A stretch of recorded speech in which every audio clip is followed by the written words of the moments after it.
Every team is still chasing the Warriors. We know that. The team re-signed Andre Iguodala and Sean Livingston, but Robin, make no mistake, they don't have Kevin Durant to thank for that. Durant now, he did take a $6 million per year pay cut for just the next 2 years. Then he can sign the Steph Curry $200 million. It did save ownership $25 million in luxury tax money, but I should repeat, did not have an impact on whether the team kept the valuable role players.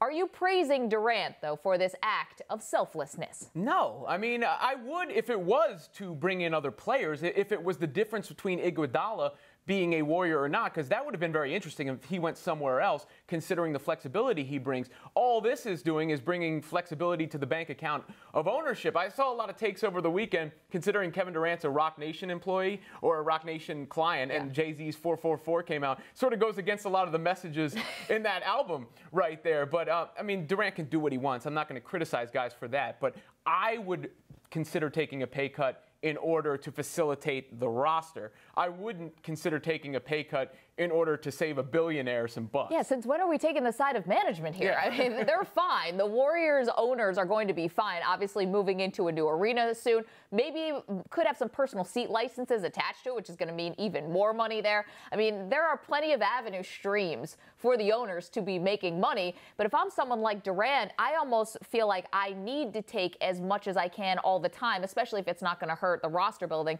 as we said, because I think there is this sort of pecking order that has to happen in the NBA where guys, you want to have the best guys be making the most money. And if I'm the Players Association, I'm not going to be upset because I think, the players value movement and freedom and having the ability to play where they want and with who they want more than money when it gets to this, abstract amount.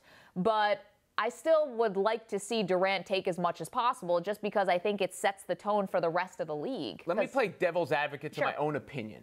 And that would be that he just saw Steph Curry sort of take one for the team for a while and thinks it's his turn because they afforded him a lot. I don't know his personal relationship with ownership. But we've seen owners who go into the luxury tax for a few years, then be unwilling to do so later. I think we're going to see that with the Cavs. Yeah, maybe he's forward thinking in terms of how they build the roster going forward, even if it's about cutting down the dollars right now. I understand what you're saying, but let's also remember that Steph Curry contract. He had ankle injuries.